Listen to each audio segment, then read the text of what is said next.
Okay, so for context, I'm a 28-year-old blonde woman and I look around 18 to 22, I'm told. I recently went back to college for human resources, so I was on the train at 1 p.m. on a Monday to get to a 3 p.m. class. The train comes from outside the city and it's super dead during the day when it's not rush hour. So I got on the train and I walked upstairs, but decided to go to the middle area. There's a middle area next to a bathroom because someone was humming and I thought it was annoying. The washroom door was closed the whole time. I didn't think anyone was in there. I was alone in the middle area with no one around me. I'm sitting with my jacket off, drinking a tea out of a bunny mug with my backpack across from me. Completely comfortable because the GO train is a typically calm ride. When a man pops out of the bathroom after 5 minutes of me sitting there, I would say he's around 22 years old and he had a white lined scar in the shape of a heart and a 3D cube on his face. He puts his hands on my backpack. At first I assume he's going to try to mug me and I think I'm going to punch him in the throat and run because this is my first attempt at mugging. But my body froze because his first words were, "I'm going to kill my father tonight and I'm going to make you help me." He doesn't want my debit card, he just wants to hurt me. I currently work in mental health and I'm used to working with people with homicidal thoughts. I really don't scare easily when someone says their voices say to kill me because I feel like I have all the resources I need and rapport with my people. But I don't know this man, and immediately I know these aren't just thoughts or a case of being lonely and talking to random strangers. He's not seeking help from me. I knew I needed to leave, but his leg was blocking me in and my voice is shaking. I say, "It sounds like you're going through a lot right now, and I'm sorry to hear you're upset with your dad. Would you like to tell me about it?" And then I grab my backpack. I know I looked terrified because I just know this isn't good. He says, "No, you're not, because women like you sleep with my dad, bitch." He gets closer and corners me into the seat. He then says he's going to make me help him kill his dad with a knife tonight because he's tired of pretty women like me always ignoring him but having sex with his dad. At this point I was feeling terrified and I realized that we are 2 feet away from a washroom. And I was scared he was going to try to make me go in there and my body is just frozen. His face gets closer to mine and I scream at the top of my lungs. "Help, help, help me." And honestly, I didn't even recognize my voice. I sounded terrified. But then, 4 random train people came running. 1 man, 2 young women, and 1 middle-aged woman. The man asks if I'm okay, and the guy across from me puts his legs down and is screaming that I'm calling for help because I'm a vain woman, and that we're all vain and cruel, and all I want is someone pretty, not like him, as he motions to his scars. I've been in some scary situations before, but I was comfortable on my commute, not on guard like I am at work. The man who came to help me sees that he's mad and is still yelling, and he tells me to run towards customer service and that he'll make sure he doesn't follow me. We press the yellow security strip before I get up and go, and the train starts beeping, but there was no security to come. The guy who came to help me found me later when the train stopped and told me that he strolled off of the train like nothing happened. However, the 2 young girls who came to me had their phones and took a lot of pictures of him walking away and gave them to police. I walk to the customer service train and the police come, but the man is now gone. They talk to me for a few minutes and they say that they know who he is because the scars on his face and because he did something similar yesterday, and they think he has mental health issues. In all honesty, the police officer didn't seem interested in talking to me. They asked if I saw his knife though. And I said no, but it doesn't surprise me because he mentioned a knife and the way he spoke was the confidence of a man with a weapon. They explained that he slapped another woman on the train and someone saw he had a knife at some point. That was earlier in the train ride. It's like a 55-minute ride along the entire line into the city. And someone called the cops before we even pressed the emergency strip. But the customer service train guy didn't even know that. He only knew my story because no one else pressed the security strip and I just came running to him. I just want to say that someone with mental illness can be homicidal, but it's not a symptom of who they are as a person. It's a sign of how unwell they are at that moment. Not all people with mental illness have homicidal thoughts, or even are violent at all. I know very kind and very wonderful people who have homicidal thoughts when they go through their life transitions. These people do not scare me. Maybe this man had mental health issues, but this man made me feel scared into my bones, and I'm just so glad that the people came running to me when I called. And the young girls took pictures, because my gut tells me that he would have done something if I didn't start screaming. I sincerely hope if he did have mental illness issues, they took him to a hospital so he's not roaming free. The worst part is, I saw a young lady, maybe like 18 to 20, crying at the train station the next day, and I overheard her saying that she cried and hid in the washroom the entire train ride to this station because a man scared her when she got on the train and had to call her parents to pick her up. I have no clue if it was the same guy, but I felt like it was possible, and it bothers me that he's bothering women, but especially young girls who might be too scared to scream. It's been a few months, and the police have never contacted me on if they caught him. He never actually touched me or anything, so I guess it wasn't serious enough. But it made me permanently anxious on my commute. I never sit alone or take my jacket off anymore. I'm never really comfortable on the train.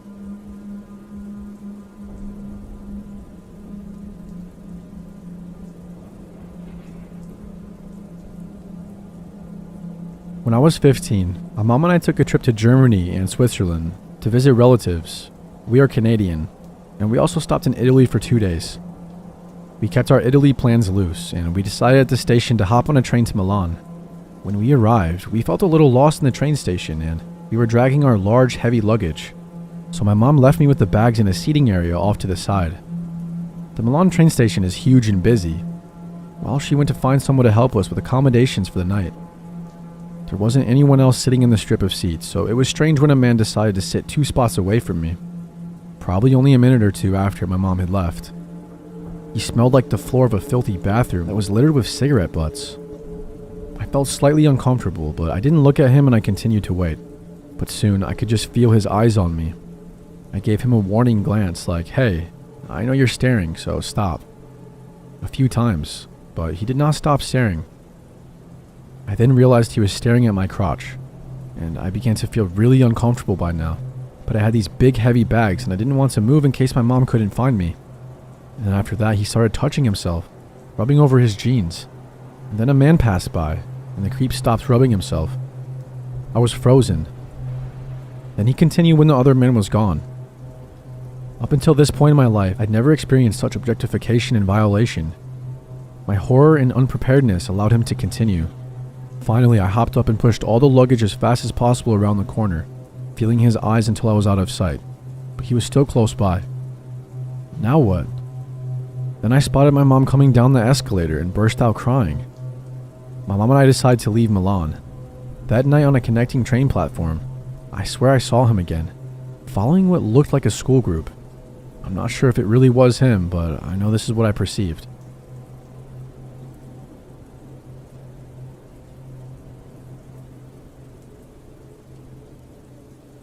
I am a female, age 20 and attending a university in the city, about 45 minutes away from my suburban town, and I commute back and forth by train. Also, been happily taken for 5 years now. Back in February, I was doing as I always did for 3 days a week. Around 2:30 in the afternoon, waiting at the station for the train.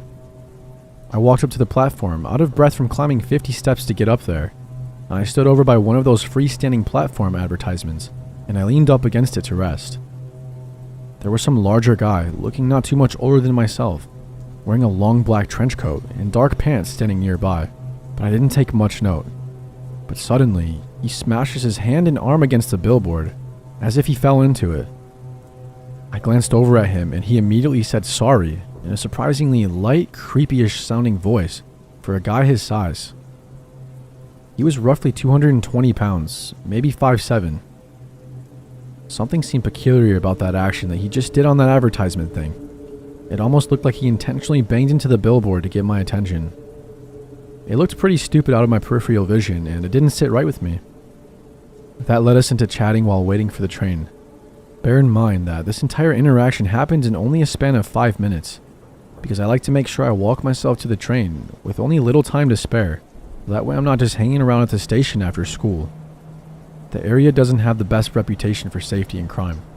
Anyway, so this guy bothered me right off the bat, but I couldn't quite put a finger on what about him that I didn't like just yet. I like to give people a chance before I form solid opinions on them though. I figured maybe I'll make a friend at the train, so I'm not always by myself. So the train arrives shortly after, and I get on with him, following closely behind me. Not anything abnormal when the train arrives. Everyone piles on top of each other to board the train. There weren't any empty seats for the both of us, so I sat next to someone else. He sat behind me with someone else as well. But I kept my head down on my phone and I played some games and listened to music like I normally do. And I was content. I didn't want to be bothered with keeping myself spun around in my seat the whole time to talk to him. Even when the train emptied out, we were the last stop. I kept sitting where he was. When we arrived, I got up and pulled out my headphones and he says, "Candy Crush?"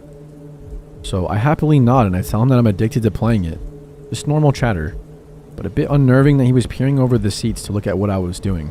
But maybe not too abnormal though, I guess. So we get off the train and walk back to wherever each of us parked. We're chatting and he says, "So, I see you go to school on Mondays, Wednesdays, and Fridays. I always see you at the station in the morning and afternoon." I thought that was pretty weird. Never once during our interaction so far have I told him that I went to school on those specific days. Hell, I didn't even tell him that I went to school. But some people at that station don't necessarily attend my school, even though the station is right by campus. So I said, "Yeah, I do." Still pretty lighthearted, because I figured, well, it can't be that hard to figure out that I'm a student with my backpack and casual clothes and all. Also, I wasn't as creeped out by him knowing the days I went to school, until I thought back on it later. When we got to a row of cars in the parking lot, I said something like, "Well, here's where I parked. It was nice meeting you." And then he replies, "Wait, I parked there too." So we walked together, and now it was a bit awkward since I expected to part ways. And then I get to my car, and he gets to his. His car is literally right next to mine. What are the chances? It's a rather large parking lot for a train station as well. It was in an old red Monte Carlo, and he bragged about it to me. I acted impressed when I really didn't care much for the car. Now, I gave him a goodbye, and he gave me a look like he expected a hug, even though we had just met. But I just stuck out my hand and shook his, and then went on my way. So the next day comes, and this time I managed to grab a seat with him on the train, coming home from school. He conversed, and the entire conversation felt forced. I wasn't enjoying anything he was saying, but I forced myself to agree anyway. He talked about how he's always the life of the party when he plays blues on the guitar, and how he works at McDonald's. Not sure if that's anything to brag about, but he did anyway. Also, he was definitely trying to impress me throughout the conversation. The eye contact was odd, too. I would glance away quickly, and he'd just keep on staring at me. Who knows what he was thinking? I wasn't happy at all with how I felt after that conversation. I can't be friends with someone if I didn't enjoy talking to them. So I got up and walked off the train with him. Yet again, we walked back to our cars, parked right next to each other. By now, I was extremely weirded out. Is this guy really watching me? Because I sure felt that way. This time though, before parting, he asked me for my number. There's the question. I said nicely, how about Facebook? Do you have that? I can add you there. I was just hoping he'd get some sort of hint from that. I don't typically like to randomly slip into the conversation that I have a boyfriend, so I figured he'd add me on Facebook and see my relationship status and all. So the weekend comes, and I mull over how much I didn't like encountering this guy at the train station. I asked friends for advice and told them everything, and they said to drop him. Well, of course, I plan to avoid him, also while keeping my guard up and seeing what he does. Monday comes, and I'm back where I was, walking up to the platform. No sign of him this time. I walked further down on the platform and tucked myself into a space between two freestanding station billboards, and I kept my head down. Moments later, I'm tapped on the shoulder, and it's him. I give him a simple nod and board the train. I knew he was right behind me. Luckily on the train, we got split between the conductor, but then I got a message on my phone from Facebook Messenger app. It said, "Sorry, got caught up with the conductor." I replied, "No problem, I just wanted to listen to music by myself today anyway." And we left it at that. When I got to my stop, I'm pretty nervous at this point to make that 2-minute walk back to my car. I call up my boyfriend just to make myself look busy as I got off, and to have him on the line in case of something. I'm walking to my car now, being pretty sneaky about how I walk to it, weaving in and out of rows of cars. Then out of my peripheral, I see him, following me. Even though I was taking the most inconvenient paths possible, he was directly on my tail, and it was pretty clear that I was using a phone. My voice got a little bit more distant, and my boyfriend asked what was wrong. Finally, he catches up to me and we cross paths, so I randomly decide to say, "Babe." mid-conversation to my boyfriend on the phone, hoping this guy would hear and back off, like, okay, she's probably talking to her boyfriend, I'll leave her be. Nope, he's still following me. Finally, I speed walked to my car, and this time he was parked in a different spot, in a different row from me. Got in my car and I drove home. I'm not particularly a paranoid person, and this was the first time someone actually creeped me out, to the point of having to put real thoughts into ways to avoid this guy. After the phone incident, I continued to avoid him for another 2 weeks. Finally, while trying to remain once again inconspicuous at the station, I see a shadow next to me, but I keep my eyes on my phone. Then he bends down and waves his large hand up at me to get my attention. I looked up and he asked me where I've been, and that it's been 2 weeks, as if he was keeping track. And then I told him, you know, I realized I prefer to be by myself at the station, just listening to music and all. I'm sorry. He gave the most ridiculous scowl I've ever seen on a human and gave a quick, okay, and walked off. So I guess I was home free. Problem solved. Or so I thought. When I arrived back at the parking lot, I went to my car. Without hardly a worry now. I didn't rush as much this time. I pulled out of the parking lot and I made my way home. But when I was about 5 minutes away from my house, I see an old red car speeding in the opposite direction. It was that classic Monte Carlo, and the driver looked familiar. My heart is absolutely racing. My gut told me it was him. I wondered why he was driving around there. I knew his town was not in this direction at all. Was he really out looking for me? He knew the general direction that I went in to get home, because his car was behind mine when we pulled out of the station one day. That scared the living hell out of me, and I hope to never ever see him in that stupid car ever again. Sometimes I still see him out of the corners of my eye, looming around by the top of the stairs to the train station platform. When I walk past, I feel his eyes, but he's not coming over and he's not speaking. So for now, I feel safe.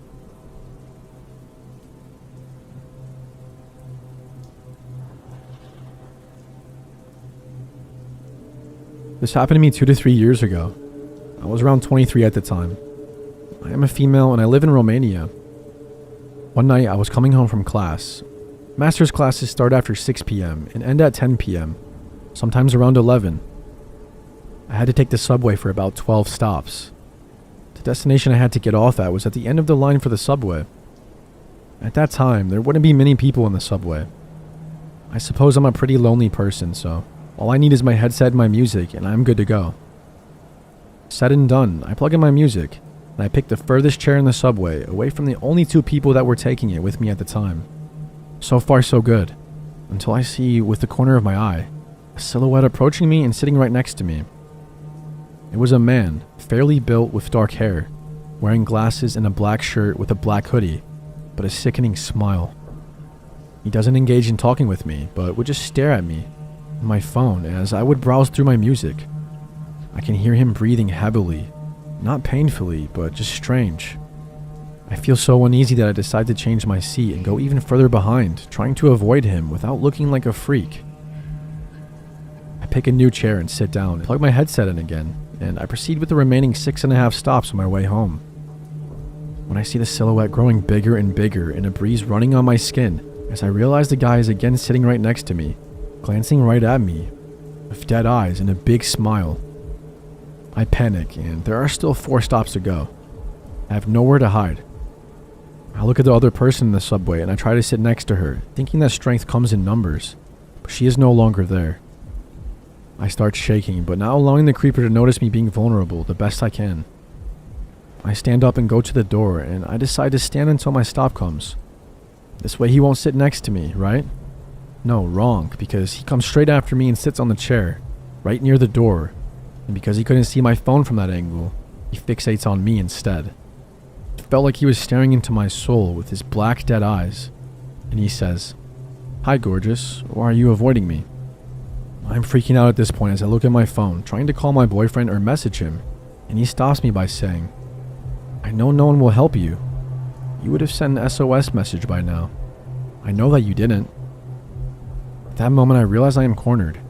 He has been focusing on my phone to see who I was talking to, trying to figure out if I was panicking, and trying to see if I would ask someone for help. He cornered me. I had the luck to reach my stop, as I would delay any reaction or ignore him so that he would repeat whatever he wanted to say. I drop off and run for the exit, not looking back once. I get out and I don't see him anymore. At this moment, I put my phone in my purse and I realize I had pepper spray with me all along. My heartbeat comes back to normal as I know at least I have something to defend myself with, but still a long way to get home, and who knows if he's alone or not. I walk rather fast for maybe 5 minutes from the metro and I feel a hand grabbing my wrist, hard and pulling me back. Then another hand covering my mouth, disabling me from screaming my lungs out. It was him. Same black hoodie, dark hair, and dead-eyed stalker. He was furious and said, "Running from me? How dare you run away from me? You should be honored I even gave you attention. Now I am fairly built for a woman, 80 kilograms and 1.75 meters tall. So I guess he thought that maybe men don't find me beautiful or something. That I should feel blessed that a creep like him stalks me and tries to hurt me. Now, my phone is in my bag. I can't call the police. I can't reach for the pepper spray. I panic and I can't punch him in the crotch. I can't scratch him as I don't have long nails and his hand is still on my mouth. What do? I did the most desperate and disgusting thing I could think of just to save my life. I played along. I used my other hand to touch the inside of his thigh and mumble a "I'm sorry" while his hand was on my mouth. I took his hand off my mouth and I repeated that I'm sorry. I didn't realize he was just flirting. He took his guard down and took his hand off my wrist. He asked me for my phone number and address to drop me off, but I refused, saying I'd rather add him on Facebook, and he agreed. I told him I was going to reach for my phone, but instead picked a pepper spray and got him sprayed all over his face. I also made sure I'd cover both of his eyes, nose, mouth, and even his ears. He instantly got all red, suffocating from the pepper spray and swelling. I called the police and told them what happened and what I did. They asked me if he is immobilized, and I said yes, as the effect wears off in 45 minutes. The police arrived there like 5 minutes later to see me shaking like a leaf and a man on the ground, swollen like a pumpkin, throwing up and swearing at me between gasps of breath. He was arrested, and the police told me they had been looking for him for like the past week as they discovered the body of a 24-year-old woman in his apartment. She was a fairly built lady, pretty tall, with red hair. I also have red hair. And the woman was his girlfriend. I do not know what he wanted to do with me, and I can understand why he targeted me due to the similarities. But please, stranger in the subway stalking women at midnight and trying to befriend them, or even worse, murder them. I hope to God that I never have to meet you again.